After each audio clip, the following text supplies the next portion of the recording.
Hello students, स्वागत है आपका आईसीटी वर्चुअल क्लासेस में। मैं उपस्थित हूँ आपके सामने चैप्टर नंबर 16 के साथ। आज हम चैप्टर नंबर 16 के क्वेश्चन आंसर्स को डिस्कस करेंगे, जिसमें हम पढ़ेंगे डाइजेशन के बारे में। तो यहाँ पे हमारा जो मेन उद्देश्य होगा वो ये नहीं है कि हमें क्वेश्चन को सॉल्व करना है। हम क्या करेंगे, जो क्वेश्चन हमारे पास आ रहे हैं उससे रिलेटेड क्या क्या क्वेश्चन और हमारे पास बन सकते हैं, तो इस चैप्टर को हम क्वेश्चन के माध्यम से रिवाइज करेंगे। तो आइए चलते हैं स्मार्ट बोर्ड की तरफ। चलिए, सो क्लास आज हम पढ़ेंगे चैप्टर नंबर 16 के बारे में, जिसका नाम है डाइजेशन एंड एब्जॉर्प्शन। यानी कि यहाँ पे हम पढ़ेंगे पाचन और अवशोषण के बारे में। तो सबसे पहले जो चैप्टर का नाम है उसका एक इंट्रोडक्शन यानी कि देख लेते हैं कि क्या क्या जो डाइजेशन और एब्जॉर्प्शन में हमने क्या क्या पढ़ा है और क्या क्या यहाँ पे हमें याद रखने की आवश्यकता है। सबसे पहले बात करेंगे डाइजेशन की। क्या होता है डाइजेशन यानी कि पाचन। तो आप क्लास 7 से पढ़ते आए हो कि पाचन क्या होता है।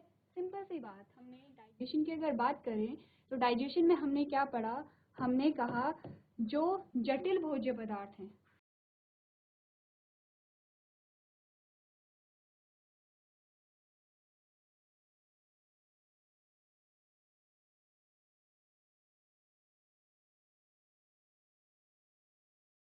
जो जटिल भोज्य पदार्थ हैं वो सरल भोज्य पदार्थों में क्या हो जाते हैं, कन्वर्ट हो जाते हैं।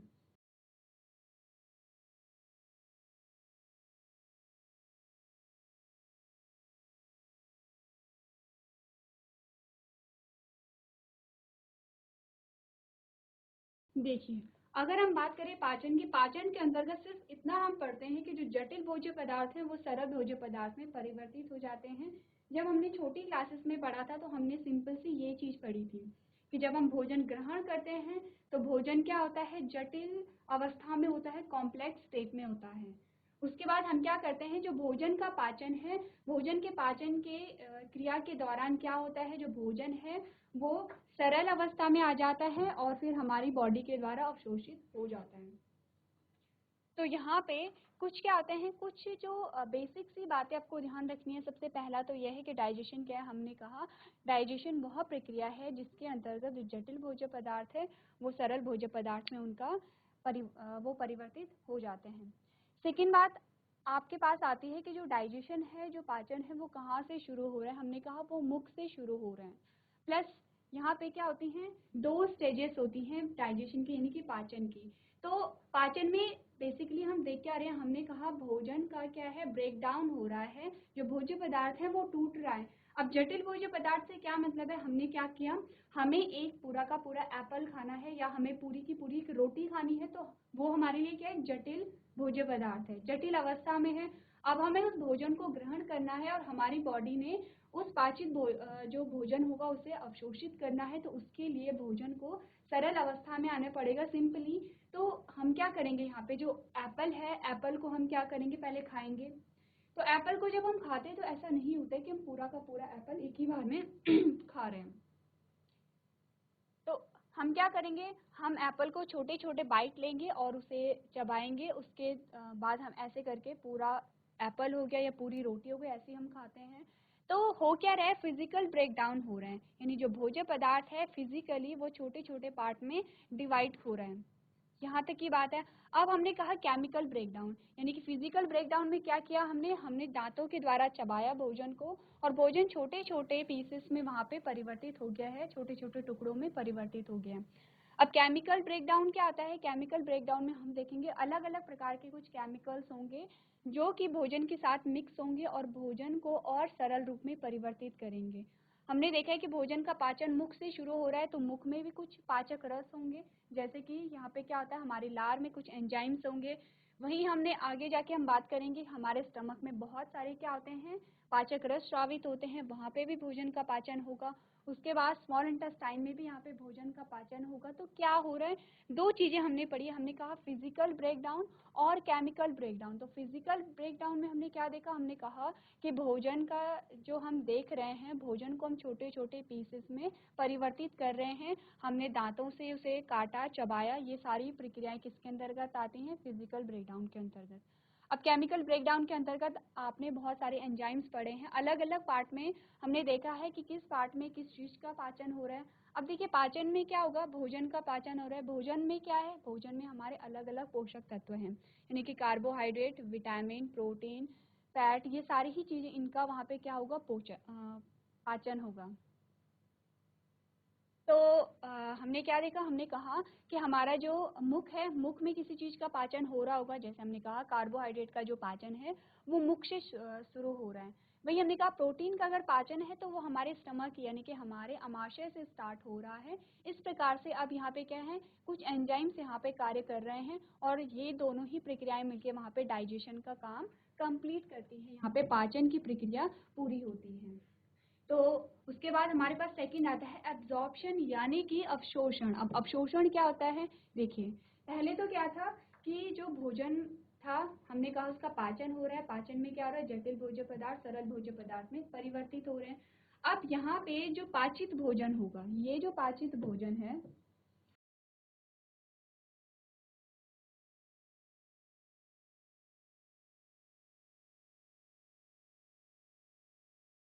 ये जो पाचित भोजन है अब इसका अवशोषण होगा। अवशोषण का क्या मतलब है कि पहले तो भोजन का पाचन कहाँ चल रहा है, एलिमेंट्री कैनाल में चल रहा है। अब एलिमेंट्री कैनाल कहाँ से शुरू होती है ये भी आपको पता होना चाहिए। हमारे माउथ से लेके हमारे एनस तक पूरा ही जो पोर्शन है वो एलिमेंट्री कैनाल का है। तो हमने कहा कि अभी तक भोजन का पाचन एलिमेंट्री कैनाल में हो रहा है और भोजन का पाचन कंप्लीट कहाँ होता है, पूरा कहाँ होता है, हमने कहा छोटी आंत में भोजन का जो पाचन है वो पूरा हो जाता है। अब छोटी आंत से भोजन का ये जो पाचित भोजन है, जो हमारे पास क्या आया, पाचित भोजन आया। अब इस पाचित भोजन को कहाँ, हमारे रक्त में भेजना है, क्योंकि रक्त ही हमारे पास ऐसा एक साधन है जो कि हमारे पाचित भोजन को हर एक सेल में पहुंचा सकता है। तो अब यहाँ पे इस प्रोसेस को, जो पाचित भोजन है उसका हमारी एलिमेंट्री कैनाल से हमारे रक्त में पहुंचने की जो प्रक्रिया है उसे हमने कहा एब्जॉर्प्शन या अवशोषण। कहाँ पे होगा अवशोषण, देखिए भोजन का जो लगभग पूरा पाचन होता है वो छोटी आंत में हो जाता है और वहीं पे क्या होगा, एब्जॉर्प्शन भी होगा। चलिए, ये तो थी एक सामान्य सी बात है, एक जनरल आपको आइडिया आ गया होगा कि डाइजेशन में क्या हो रहा है और एब्जॉर्प्शन में क्या हो रहा है। तो अगर डाइजेशन में बात करें तो डाइजेस्टिव सिस्टम की भी बात आती है, यानी कि पाचन की अगर बात आएगी तो पाचक तंत्र की भी बात आती है। अब पाचक तंत्र में मैंने आपको बताया कि एलिमेंट्री कैनाल को हम पाचक तंत्र कहते हैं। हमारे मुख से लेके हमारे एनस तक जितने भी पार्ट आते हैं वो सारे क्या हैं, डाइजेस्टिव सिस्टम के पार्ट हैं।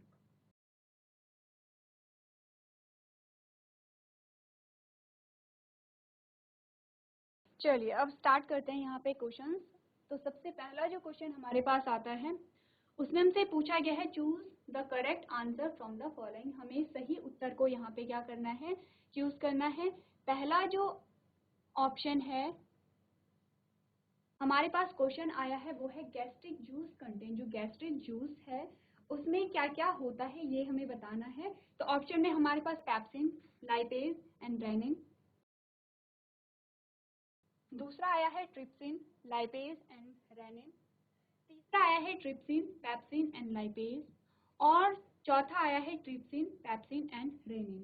सारे क्या है, पाचक रस हैं। अब हमें ये बताना है कि जो गैस्ट्रिक जूस है वो क्या कंटेन करता है। सबसे पहले आपको ये पता होना चाहिए कि जो गैस्ट्रिक जूस है वो कहाँ सिक्रीट होते हैं। देखिए जब भी गैस्ट्रिक नाम आ जाए तो गैस्ट्रिक नाम से आप क्या याद रखेंगे, यहाँ पे बात हो रही है स्टमक यानी कि अमाशय की। तो गैस्ट्रिक जूस कहाँ पे रिलीज हो रहा होगा, गैस्ट्रिक जूस पाया जाएगा हमारे अमाशय में यानी कि हमारे स्टमक में। अब ये बताना है कि गैस्ट्रिक जूस में क्या क्या चीजें होती हैं। तो उससे पहले हम देख लेते हैं कि गैस्ट्रिक जो जूस है वो कहाँ से स्रावित होते हैं। तो गैस्ट्रिक जूस होगा स्रावित गैस्ट्रिक ग्लैंड से। देखिए नाम सेम है, आप मैच कर सकते हैं कि गैस्ट्रिक जूस, जो गैस्ट्रिक जो रस है वो कहाँ से स्रावित होगा, वो गैस्ट्रिक ग्लैंड से होगा।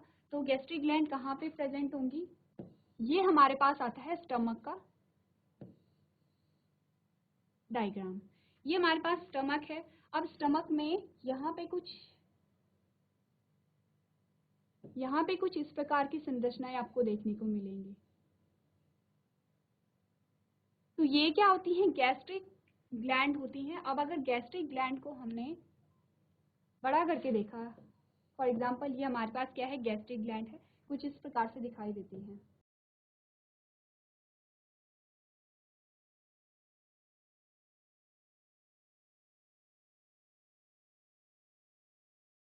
ये पूरा का पूरा जो डायग्राम है वो है गैस्ट्रिक ग्लैंड का। अब गैस्ट्रिक ग्लैंड में कुछ सेल्स होती हैं, कुछ कोशिकाएं होती हैं।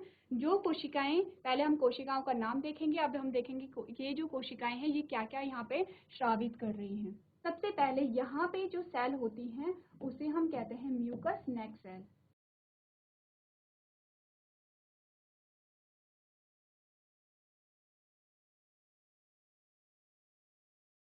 ये हो गया है। सेकेंड जो हमारे पास आता है वो आता है ऑक्जेंटिक सेल।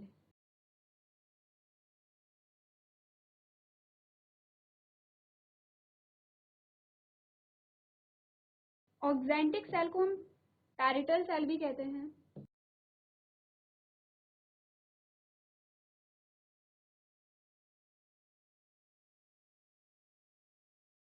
दो प्रकार की सेल हमारे पास आ गई हैं, म्यूकस नेक सेल।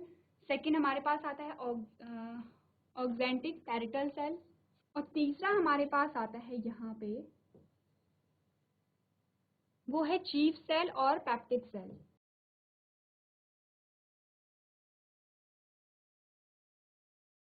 चीफ या फिर क्या कहते हैं इसे, पैप्टिक सेल कहते हैं। अब ये सारी तीनों ही प्रकार की सेल्स कहाँ पे पाई जा रही है, गैस्ट्रिक ग्लैंड में पाई जा रही हैं। हमें देखना है कि गैस्ट्रिक जूस में क्या क्या कंटेन होता है। इससे पहले हम देख लेते हैं हर एक सेल की कौन सी सेल क्या क्या यहाँ पे रिलीज कर रही है। अगर हम बात करें म्यूकस नेक सेल की, तो म्यूकस जो नेक सेल है वो क्या रिलीज करेगा यहाँ पे, वो म्यूकस को रिलीज करेगा। वो रिलीज करेगा यहाँ पे किसे, म्यूकस को। चलिए, अब अगर म्यूकस हमारे पास यहाँ पे नाम आ गया तो सबसे पहले हम जानेंगे म्यूकस का क्या कार्य है। हम इतना जानते हैं कि जो म्यूकस है वो कहाँ, हमारे स्टमक में रिलीज हो रहा है। ये जो डायग्राम है वो है अमाशय का। अमाशय यानी कि स्टमक।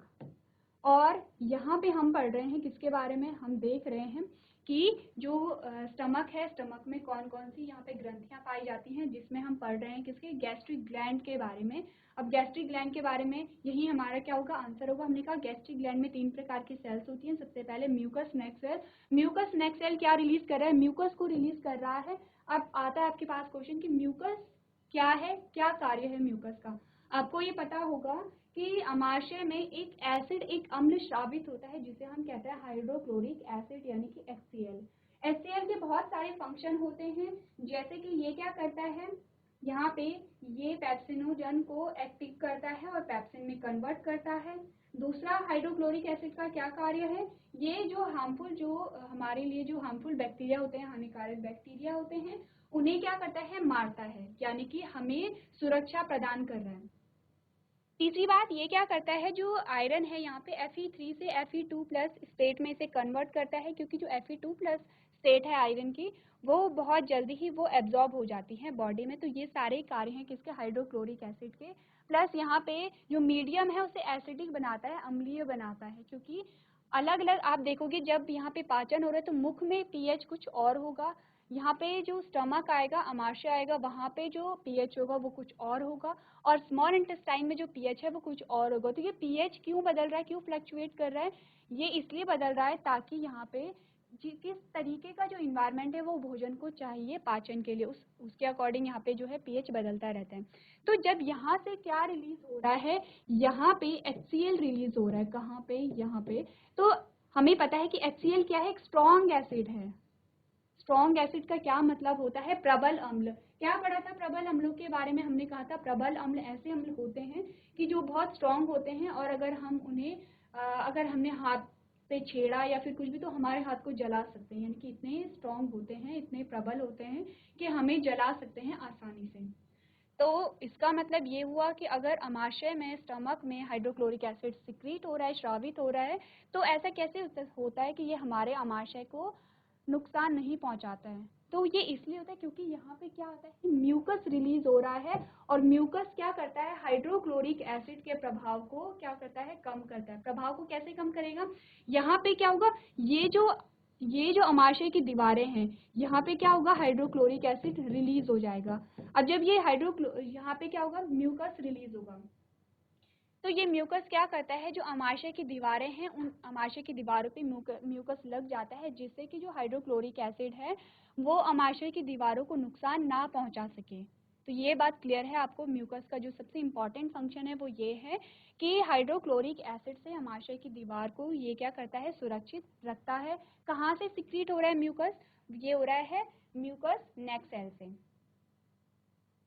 चलिए, तो म्यूकस नेक सेल। अब हमारे पास आता है ऑक्जेंटिक सेल। ऑक्जेंटिक सेल क्या क्या रिलीज कर रहा है यहाँ पे, ऑक्जेंटिक सेल जो रिलीज करेगा वो यहाँ पे रिलीज करेगा, हमने कहा हाइड्रोक्लोरिक एसिड HCl।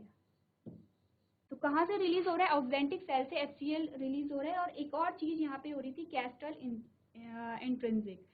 तो कैस्टल इंट्रिंसिक फैक्टर का क्या कार्य है, ये यहाँ पे विटामिन B12 के एब्जॉर्प्शन में महत्वपूर्ण भूमिका निभाता है। आपको इंपॉर्टेंट चीजें याद रखनी, क्या क्या यहाँ पे सिक्रीट हो रहा है।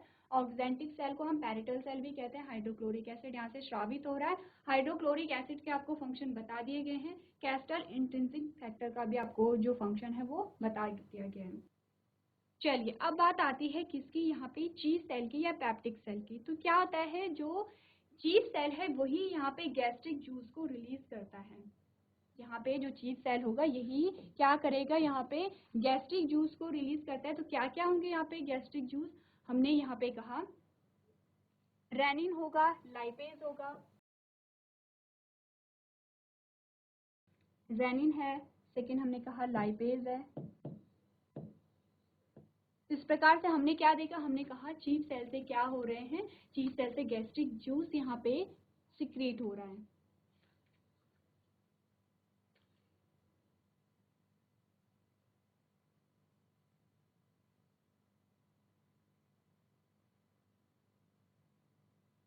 चलिए, तो आंसर हमारे पास यहाँ पे जो आया, आंसर हमारे पास यहाँ पे जो आया वो आया पहला, क्योंकि यहाँ पे क्या होगा, जो यहाँ पे गैस्ट्रिक जूस है, गैस्ट्रिक जूस में यहाँ पे होता है पेप्सिनोजन।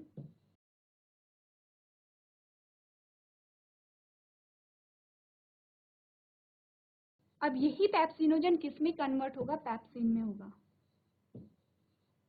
देखिए, तो रेनिन आ गया यहाँ पे रेनिन आ गया है, लाइपेज आ गया है, और पेप्सिन यहाँ पे आ गया है। आंसर हमारा पहला सही होगा। तो सबसे पहले आपने क्या जाना, आपने जाना कि जो गैस्ट्रिक जूस है वो कहाँ से सिक्रीट होता है, गैस्ट्रिक जूस गैस्ट्रिक ग्लैंड से सिक्रीट होता है। अब सेकंड क्वेश्चन है कि गैस्ट्रिक ग्लैंड के किस सेल से सिक्रीट हो रहा है, तो हमने कहा यहाँ पे चीफ सेल से या पैप्टिक सेल से क्या हो रहा है, सिक्रीट हो रहा है। अब हम जानेंगे, हमारा आंसर हमारे पास आ गया, आंसर हमारा फर्स्ट सही है। अब हम जानेंगे क्या क्या फंक्शन होते हैं इन तीनों के। चलिए, आंसर हमारे पास क्या है, gastric juice contain pepsin, lipase and rennin. अब हमें लाइपेज का काम बताया जा रहा है। Lipase disintegrate fat into fatty acid, यानी कि लाइपेज का कार्य क्या होगा, वसा का पाचन करना, यानी कि जो वसा है, जो फैट है, फैट को फैटी एसिड में तोड़ना। अब देखिए, फैट क्या है, जटिल भोज्य पदार्थ है, और फैटी एसिड क्या है, सरल भोज्य पदार्थ है, ये आपको पता होगा। नेक्स्ट हमने कहा rennin brings about the coagulation of a milk as it is a photolytic enzyme present in a gastric juice. अब देखिए, रेनिन का कार्य क्या होता है, यहाँ पे रेनिन का कार्य होता है प्रोटीन का पाचन करना। एक प्रोटीन होती है कैसीन, तो ये प्रोटीन का पाचन करती है। कौन सी प्रोटीन, कैसीन नामक प्रोटीन का पाचन करती है। और यहाँ पे जो रेनिन होगा वो कहाँ पाया जाएगा, वो सिर्फ बच्चों में पाया जाता है। नेक्स्ट हमने क्या देखा, हमने कहा pepsin is produced in an inactive form pepsinogen, यानी कि जो पैप्सिन है यहाँ पे पेप्सिनोजेन की फॉर्म में ये क्या होता है, सिक्रीट होता है। That is activated by hydrochloric acid and pepsin digest protein into a peptones. यानी कि यहाँ पे क्या होगा, जो पेप्सिन है वो एक निष्क्रिय अवस्था में स्रावित होता है, जिसे हम कहते हैं पेप्सिनोजन कहते हैं।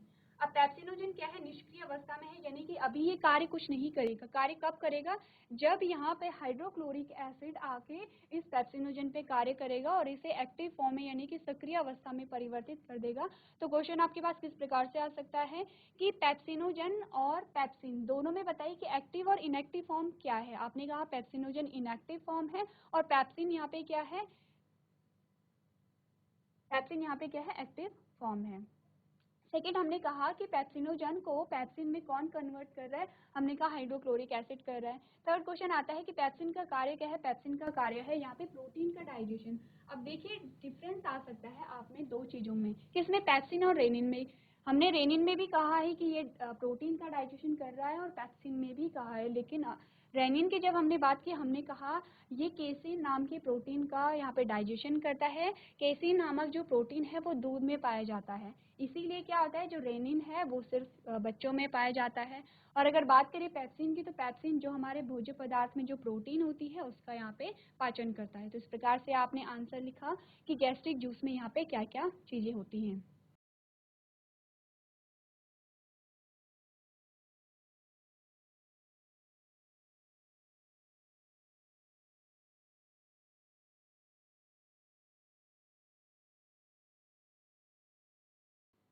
और इसमें हमसे पूछा गया है succus entericus is the name given to, यानी कि जो ये नाम है हमारे पास सकस एंटेरिकस, ये किसे दिया गया है। पहला ऑप्शन कह रहा है अ junction between the ilium and large intestine, यानी कि लार्ज इंटेस्टाइन और इलियम के बीच में एक जंक्शन है उसे नाम दिया गया है। सेकंड कह रहा है इंटेस्टाइनल जूस को हम कहते हैं। थर्ड कह रहा है स्वेलिंग इन द गट, यानी कि गट में जो स्वेलिंग होती है उसे हम कहते हैं। लास्ट कह रहा है अपेंडिक्स को हम कहते हैं। आंसर हमारा यहाँ पे आएगा सेकेंड।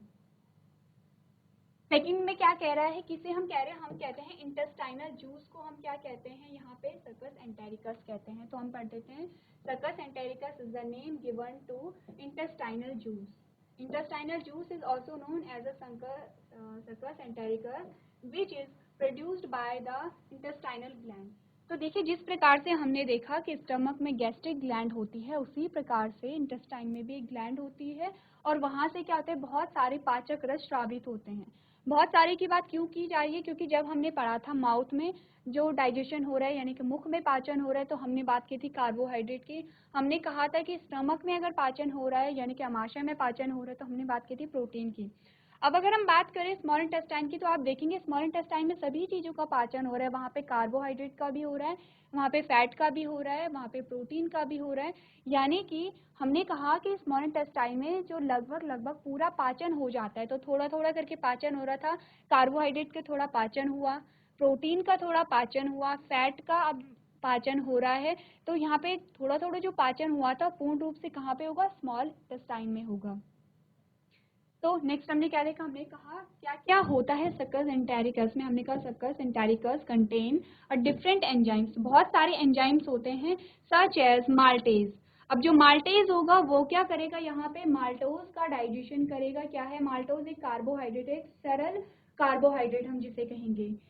जो लाइपेज होगा वो क्या करेगा, लिपिड का डाइजेशन करेगा। डाइपेप्टाइड्स यहाँ पे हैं एंड न्यूक्लियोसाइड। तो न्यूक्लियोसाइडेज क्या करेंगे, यहाँ पे न्यूक्लिक एसिड का यहाँ पे क्या करेंगे, डाइजेशन करेंगे। तो यहाँ पे हमने क्या देखा, हमने देखा कि जो सकस एंटेरिकस होता है वो इंटेस्टाइन में सिक्रीट होता है और इसमें बहुत सारे पाचक रस होते हैं जो कि यहाँ पे पाचन की प्रक्रिया को पूरा करते हैं।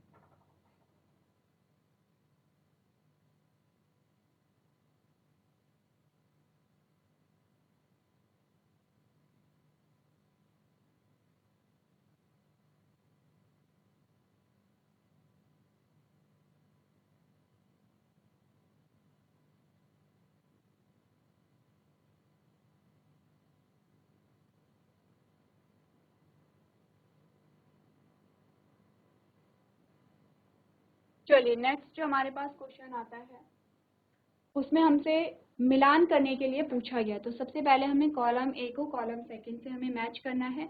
कॉलम ए में जो पहला हमारे पास आता है वो है बिलीरुबिन एंड बिलीवर्डिन। हमें मैच करना है कि बिलीरुबिन और बिलीवर्डिन से क्या मैच होता है। सेकंड है हाइड्रोलिसिस ऑफ स्टार्च, थर्ड है डाइजेशन ऑफ फैट और लास्ट है स्लाइवरी ग्लैंड्स। और कॉलम बी में हम देखें तो पहला क्या है पैरोटिड, सेकंड है बाइल, थर्ड है लाइपेज और लास्ट है अमाइलेज। तो अगर हम बिलीरुबिन और बिलीवर्डिन की बात करें, हमने कहा बिलीरुबिन और बिलीवर्डिन रिलेटेड है किससे, बाइल से। हाइड्रोलिसिस ऑफ स्टार्च, अगर स्टार्च की यहाँ पे बात आ रही है तो हमने कहा ये रिलेटेड है अमाइलेज से। अगर फैट की यहाँ पे बात हो रही है कि जो फैट किसी का डाइजेशन है, हमने कहा यहाँ पे क्या है लाइपेज है। और स्लाइवरी ग्लैंड यहाँ पे क्या है पैरोटिड ग्लैंड। आंसर हमारे पास ये आएगा। तो बिलीरुबिन एंड बिलीवर्डिन किससे रिलेटेड है, वो है बाइल से। सेकेंड हमने कहा हाइड्रोलिसिस ऑफ स्टार्च किससे हो रहा है, हमने कहा अमाइलेज से। डाइजेशन ऑफ फैट लाइपेज से हो रहा है। और स्लाइवरी ग्लैंड का एक नाम है वो है पैरोटिड ग्लैंड। तो जब हमने बात की थी स्लाइवरी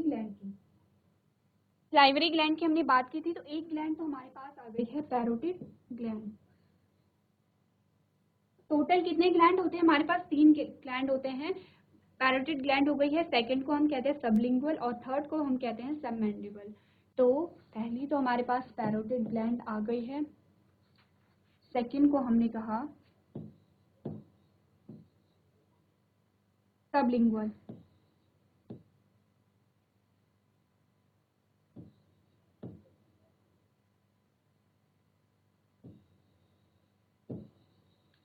सबलिंगुअल ग्लैंड और थर्ड को हमने कहा सबमैंडिबल।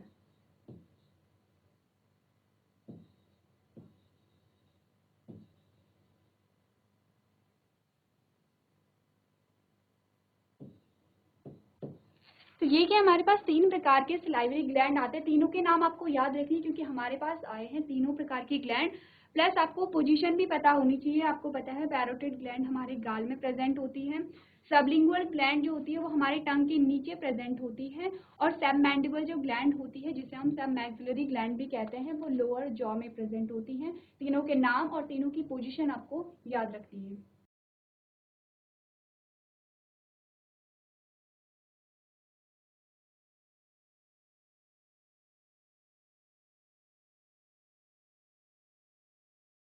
चलिए इसके बाद जो नेक्स्ट हमारे पास क्वेश्चन आता है उसमें हमसे पूछा गया है why are villi present in the intestine and not in the stomach. यानी कि जो विलाई होती है वो इंटेस्टाइन में क्यों प्रेजेंट होती है और स्टमक में क्यों प्रेजेंट नहीं होती है। सबसे पहले क्वेश्चन हमें बता रहा है कि जो विलाई है वो इंटेस्टाइन यानी कि आंत में प्रेजेंट होती है।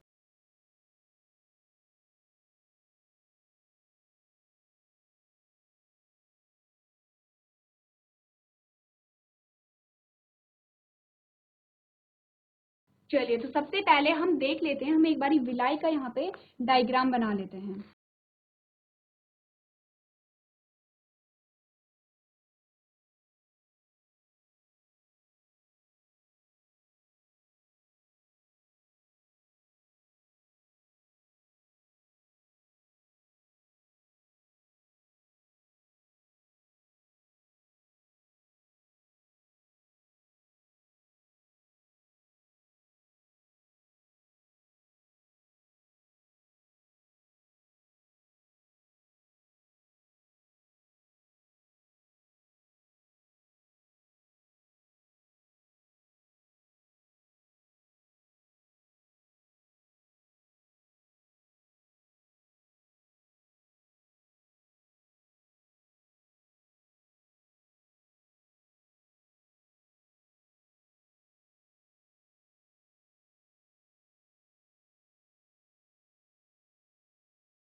देखिए ये हमारे पास क्या है, एक विलाई है,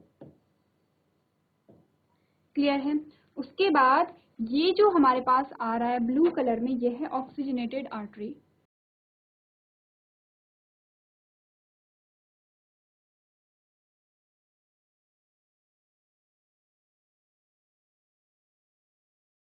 ये ब्लू में हमारे पास डीऑक्सीजनेटेड आर्टरी आएगी। डीऑक्सीजनेटेड वेन आएगी और ये हमारे पास आएगा ऑक्सीजनेटेड आर्टरी।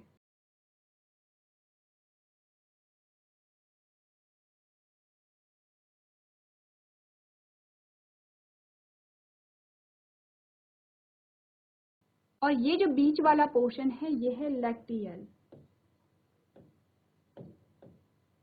आपको सारे ही पार्ट याद रखने हैं ताकि जिससे आपको पता चले कि किस प्रकार से यहाँ पे एब्जॉर्प्शन हो रहा है।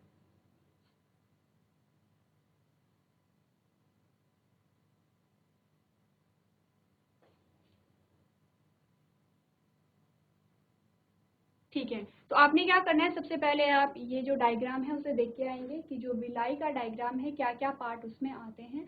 उसके बाद हम देखेंगे कि क्यों जो विलाई है वो स्मॉल इंटेस्टाइन में ही प्रेजेंट होती है, इसका एक स्पेसिफिक रीज़न है। तो आपको ये जो क्वेश्चन है वो पढ़ के आना है।